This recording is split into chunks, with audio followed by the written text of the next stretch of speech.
In the early 90s, I really enjoyed watching Disney movies, from the day I was born to the day at the turn of the century. Disney was a movie company I probably watched the most. From Pinocchio to Oliver and Company, Disney was quite literally my jam. However, there was one movie that stood out above the rest. This movie was Aladdin, one of my personal favorite movies of all time, and I still enjoy it to this day. But with the success of the movie spawned not only merchandise and a TV show, but also video games. Most notably the one on the Super Nintendo. This game has created some fun and interesting memories for my cousins and my mom and I. This game had awesome gameplay, great music, and stuck to the movie very well for what it is. But was Capcom still on their game as far as making platformers? And is this game still fun to play? Let's find out on my Disney Marathon and Aladdin. Oh, there's a big surprise!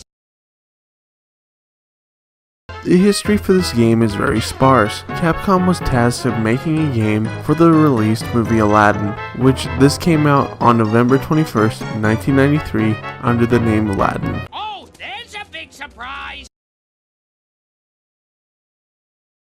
The gameplay for Aladdin is a very simple concept as far as Capcom platformers are. First off, you select game start and then the game starts. Once you do that, you're put right into the game. You can use Aladdin to get through each level by pressing Y to go faster and B to jump. You can also press B to jump off enemies, bounce off platforms, and also get yourself up in tight situations when you're hanging onto the platform.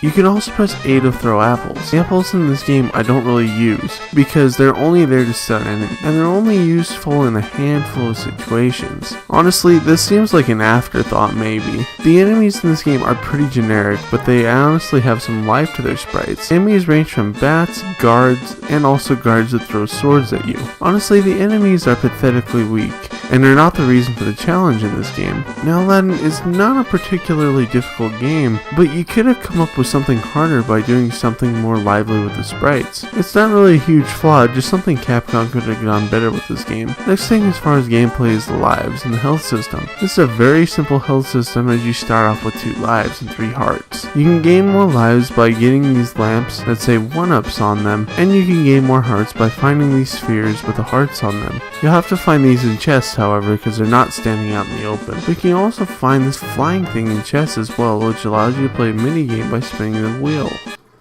And if by some miracle you land on the genie's face, then you get an extra heart. But it never happens for some reason, and the stars have to perfectly align.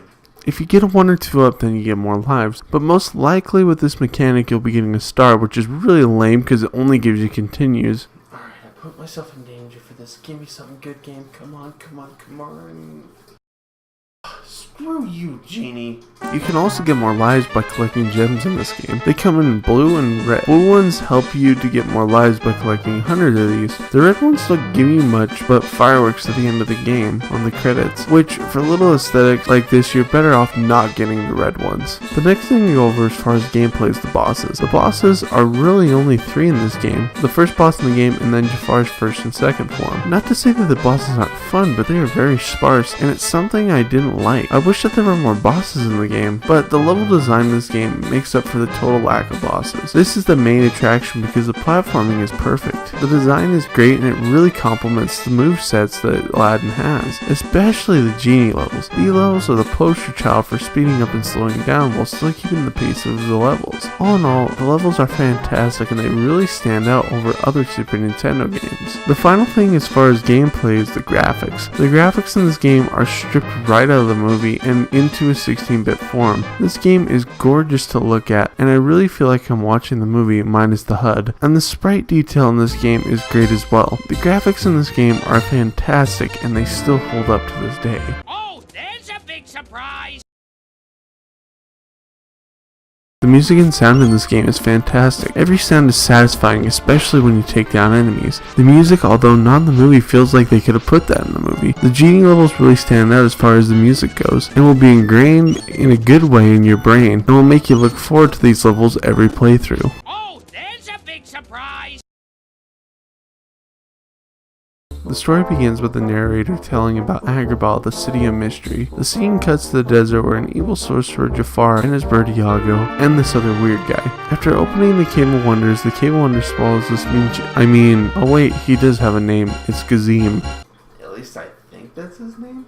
Jafar makes a vow to find the diamond in the rough, thus beginning the adventure. After fending off and getting away from the guards, our hero Aladdin finds a beautiful woman, and they escape the shopkeeper's guards together. But their time together is short-lived as the guards find Aladdin, and it is also revealed the woman with Aladdin is the Princess of Agrabah. Aladdin gets thrown into prison where he meets a creepy old man. The creepy old man gets Aladdin out of prison, and they go to the Cave of Wonders. Aladdin gets to the cave to find a magic lamp, only to have Abu touch forbidden treasure. And then the cave has a bit of a fit of sort, and Aladdin tries to escape. He managed to, only to have revealed that the old creepy man is really Jafar.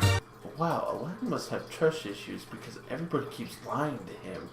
Jafar knocks Aladdin and Abu into the ascending abyss below. All hope seems to be lost when Abu shows that he took the magic lamp from Jafar. Aladdin rubs the lamp, thus bringing the genie out, which he tells Aladdin that he has 3 wishes, and the genie helps Aladdin and Abu escape. Upon leaving, Aladdin crashes into a mummy's tomb, and after getting to Agrabah, Aladdin wishes to be a prince. After taking the princess on a date, it is revealed that Aladdin is a big phony. You're a phony! After Jafar gets the magic lamp, he becomes more powerful than Aladdin. Aladdin casts himself out, but determines himself to make it back to Agrabah. After getting through each level, Aladdin makes it to Jafar, and the final battle ensues. After defeating Jafar, he uses his powers to turn into a snake. After Aladdin beats him, Jafar wishes to become the most powerful genie on Earth. Becoming the genie, Aladdin sucks him into the magic lamp, and the game ends, with Aladdin and Jasmine wanting to get married. The Sultan does change the law that a princess can marry who she wants. Aladdin also wishes for the genie's freedom, and the credits ensue on a magic carpet ride. The story is your typical Disney story. A princess falls head over heels for a brave dude, and the dude saves the princess and saves the world. I like this story a lot. I've just heard it about 1,000 times, and it gets really old after a while. However, I did not know the weird dude's name at the beginning of the story, so there's that. The pros are just better than the cons for this review. The pros are the gameplay, graphics, music, and story are all fantastic, and it makes the game truly one of the greatest games of all time. The story really sticks true to the story of the movie, which is saying something. Like, for example, Rugrats Search for Reptar should have taken notes from this game that it could have been just as good, but one that basically the standard for making a movie or a show-based game. The cons are 2 things. The boss variety is really sparse, and I really think a boss fight with Genie could have been something dope or something like that. And also that the enemies are very generic, and I wish they could have done more as far as the enemies go in this game. Aladdin is a great game, and I can honestly say it's the best game I've done for this marathon so far. The graphics, music, and gameplay are really amazing, and I love the way this gameplay moves. And I also love how this game sounds. I give the score a 10 out of 10. This is one of the greatest games of all time, and certainly one of Capcom's best, and also a masterpiece that is brought out by Disney or any movie company. Mickey, is it finally time? Yes, Alan, the time has finally come. Haha. You'd better enjoy it. Oh, well, I will, but I'm gonna give it a fair score. I hope for your sake you do. Haha.